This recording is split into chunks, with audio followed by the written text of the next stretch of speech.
Hi friends, welcome to Prerana and Sadhana class. ఈరోజు మనం ఇంతకు ముందైతే అక్షాంశాలు రేఖాంశాల గురించి ఒకసారి తెలుసుకున్నాం.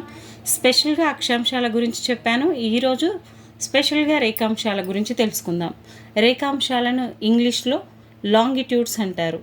ఇది లాంగిట్యూడో అనే లాటిన్ పదం నుండి వచ్చింది. లాంగిట్యూడో అంటే ఎత్తు లేదా పొడవు. అయితే ఇందులో 0 డిగ్రీ రేఖాంశము, ఇది గ్రీనిష్ రేఖాంశము, దీని ఇంటర్నేషనల్ రేఖాంశము, ఇంటర్నేషనల్ లాంగిట్యూడ్ అని అంటారు. ఇవి ఏ విధంగా ఉంటాయంటే అర్ధవృత్తాకారంగా ఉంటాయి. ఇవి ఊహాజనిత రేఖలు.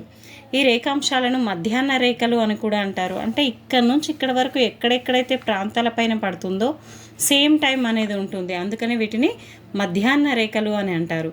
ఒకే సమయంలో మిట్ట మధ్యాహ్నం అయ్యే ప్రాంతాలను ఉత్తర దక్షిణ దిక్కులను కలుపుతూ గీసిన ఊహా రేఖలు కాబట్టి వీటికి ఆ పేరు వచ్చింది. 0 డిగ్రీ రేఖాంశాన్ని గ్రీనిష్ రేఖ లేదా మెరిడియన్ లేదా ఇంకా అంతర్జాతీయ ప్రామాణిక కాలమాన రేఖ అని కూడా అంటారు, ఇంటర్నేషనల్ స్టాండర్డ్ టైం. ఈ 0 డిగ్రీ రేఖాంశం ఈ క్రింది ప్రాంతాలలో వెళ్తూ ఉంటుంది. చాలా ఇంపార్టెంట్ ఫ్రెండ్స్, ఎందుకంటే మనం మ్యాప్ పాయింటింగ్లో మీరు అట్లాస్ కానీ ఏదైనా పెట్టుకొని ఈ గ్రీనిష్ రేఖాంశంని చూడగలరు. చూడండి, గ్రీనిష్ రేఖ అనేది వెళ్ళే ప్రాంతాలు చూద్దాం. ఇంగ్లాండ్, అదేవిధంగా ఇంగ్లాండ్లోని లండన్. ఈ లండన్ అనేది ఎక్కడుంది? థేమ్స్ నది ఒడ్డున ఉంది. ఈ థేమ్స్ నది ఒడ్డున నక్షత్రశాల ఉంది. దీని కింద ఫ్రాన్స్ దీవులు ఉన్నాయి. మళ్ళీ దీని కింద ఇటలీ పైరనీస్ పర్వతాలు ఉన్నాయి. మళ్ళీ మధ్యధార సముద్రం వస్తుంది. అలాగే అట్లాస్ పర్వతాలు అనేటివి వస్తాయి. ఈ విధంగా వరుస క్రమంలో నేర్చుకోవాలి ఫ్రెండ్స్. మనకి ఎక్కడ ఏం అడుగుతాడో తెలీదు. కాంపిటీషన్ హెవీగా ఉంటుంది కాబట్టి ఎక్కడ ఏ చిన్న బీట్ను కూడా మిస్ అవ్వకుండా నేర్చుకోండి ఫ్రెండ్స్. అలాగే అల్జీరియా దేశం, ఘనా, టోంగా, జెర్సినా ఫాసో, అదేవిధంగా అంటార్కిటికా ఖండం. ఈ విధంగా మనం ఈ ప్రాంతాలను గుర్తుంచుకోవాలి ఫ్రెండ్స్.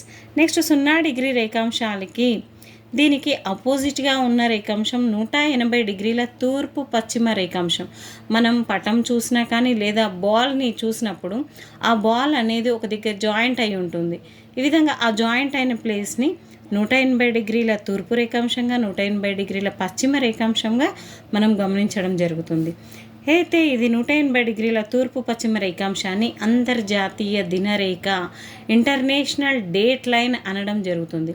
దీనిని యాంటీ మెరిడియన్ రేఖ అని కూడా అంటారు. ఎందుకు యాంటీ అని అంటారు?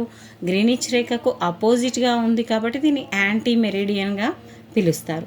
ఈ అంతర్జాతీయ దినరేఖ ఆసియా ఖండం మరియు ఉత్తర అమెరికా ఖండాల మీద ఉన్న బేరింగ్ జలసంధిని ఖండిస్తూ ఇది ఫిజి దీవుల మీదుగా పసిఫిక్ మహాసముద్రం గుండా వెళుతుంది. ఈ యాంటీ మెరిడియన్ రేఖ ఎక్కువ భాగం జలభాగం గుండా వెళుతుంది. అంటే ఎక్కువ పసిఫిక్ మహాసముద్రం ఉంది కాబట్టి ఆ జలభాగం నుంచి వెళ్ళడం జరుగుతుంది. Thank you friends. ఈ వీడియో మీకు నచ్చింది అనుకుంటాను. Please like, share my channel. Thank you everyone.